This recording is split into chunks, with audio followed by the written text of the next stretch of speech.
Bonjour, si vous êtes blogueur culinaire, au fur et à mesure que vous publiez vos réalisations, vous devenez un expert dans votre domaine et les cours de cuisine sont l'un des moyens les plus efficaces pour apporter une vraie valeur ajoutée à vos fans et aux personnes qui vous suivent. Les personnes qui vous suivent ont besoin de connaître les techniques et de savoir comment réaliser le type de cuisine que vous proposez. C'est donc très intelligent de commencer à envisager de créer des cours de cuisine ou des ateliers culinaires. De plus, ces cours sont un excellent moyen de redimensionner votre contenu sous une toute nouvelle forme que vos fans vont sûrement adorer.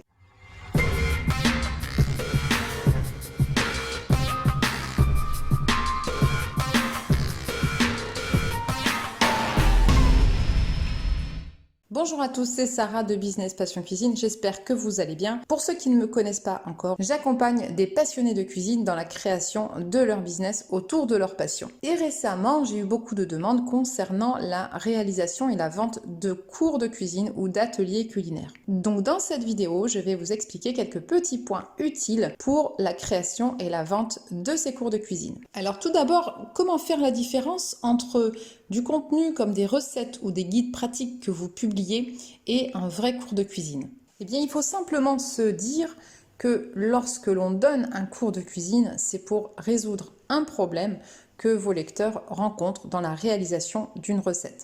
Vous pouvez très bien donner un guide ou une recette pour réaliser un 4 quarts par exemple. Si votre lecteur ne sait pas doser les ingrédients ou alors ne sait pas s'il utilise les bons ingrédients, vous pouvez tout à fait rentrer dans le détail et créer un cours spécifique pour répondre à cette problématique. Le contenu de votre cours de cuisine peut par exemple concerner l'utilisation d'un siphon à fouetter ou alors comment bien hydrater une pâte à pain ou encore comment remplacer les principaux ingrédients de cuisson par des versions sans gluten. Alors voyons dans cette vidéo comment créer un cours de cuisine et le commercialiser. Alors tout d'abord, quelle doit être la durée d'un cours de cuisine? La durée d'un cours de cuisine va dépendre bien évidemment de la capacité des personnes qui le suivent à réaliser la recette. Il est bien évident que l'idéal serait un cours aussi long que nécessaire pour pouvoir enseigner une technique ou pour pouvoir enseigner la réalisation d'un plat spécifique. Ce qu'il faut surtout éviter, c'est de combler par des informations inutiles, tout simplement pour avoir une durée de cours plus longue. Les clients préfèrent quand on va droit à l'essentiel.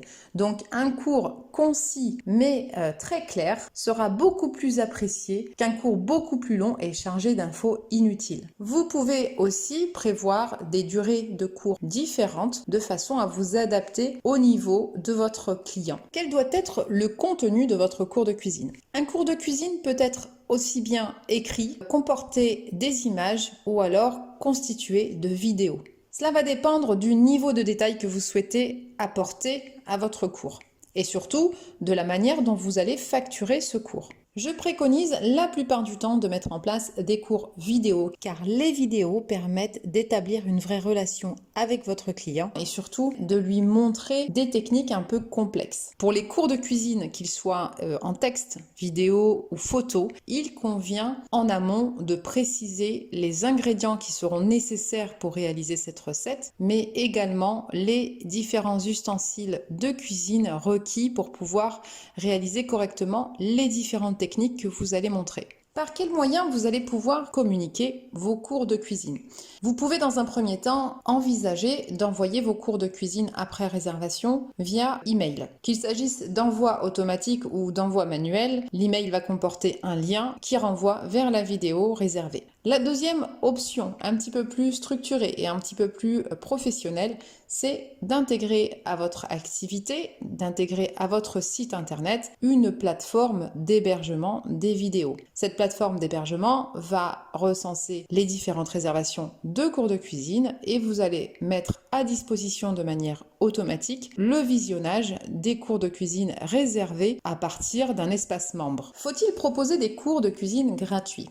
Alors généralement, ce qui nous vient à l'esprit quand on veut donner un cours de cuisine, c'est de le faire payer. Mais donner des cours de cuisine gratuits peut être un excellent moyen pour attirer des nouveaux contacts, pour augmenter votre communauté et gagner la confiance de vos fans. Et vous allez voir que le fait de donner des cours de cuisine gratuits va considérablement augmenter votre liste de diffusion et cette liste de diffusion va vous rapporter beaucoup plus de retours que si vous n'aviez pas proposé au départ des cours de cuisine gratuits. Les cours de cuisine donnés gratuitement vous permettent aussi de vous assurer que vous avez en face de vous des personnes qui sont à la recherche du contenu que vous proposez. S'ils ont adhéré à votre cours de cuisine gratuit et si en plus vous avez récupéré des avis ou des retours de ces personnes-là par la suite, ça vous permet également d'adapter vos futurs contenus en fonction réellement de ce qui est recherché et de ce qui est demandé par vos futurs clients. Vient la question maintenant de combien je peux facturer un cours de cuisine.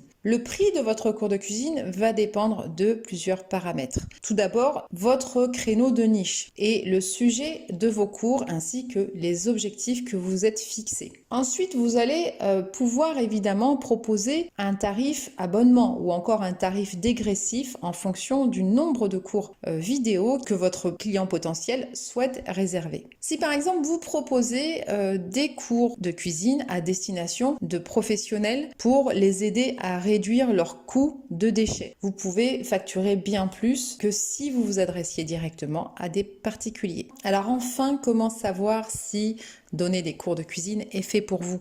Eh bien, si vous sentez que au sein de votre communauté, certaines personnes ont des soucis de réalisation, ont des problèmes à résoudre dans la réalisation de certains plats et que vous avez la solution, je pense qu'il est temps effectivement de mettre en place des cours de cuisine. Je pense que vous pouvez leur apporter beaucoup plus de valeur. Si vous avez du trafic et un nombre d'abonnés important sur Instagram par exemple, mais que vous ne gagnez pas autant d'argent que vous le souhaitiez ou que vous avez tout simplement envie de commencer à générer des revenus grâce à votre talent, il est temps de reprendre le contrôle de votre blog, de diversifier vos revenus et de commencer à avancer pour générer beaucoup plus de revenus grâce à votre passion. Si cette vidéo vous a donné envie de dispenser des cours de cuisine à vos fans et surtout si vous souhaitez d'autres vidéos sur ce thème, sur la partie technique pour mettre en place un atelier de cuisine, mettez un petit pouce bleu sous cette vidéo. Je vous dis à très vite pour une nouvelle vidéo et n'oubliez pas, l'argent ne fait pas le bonheur, mais le bonheur c'est de vivre de sa passion pour la cuisine.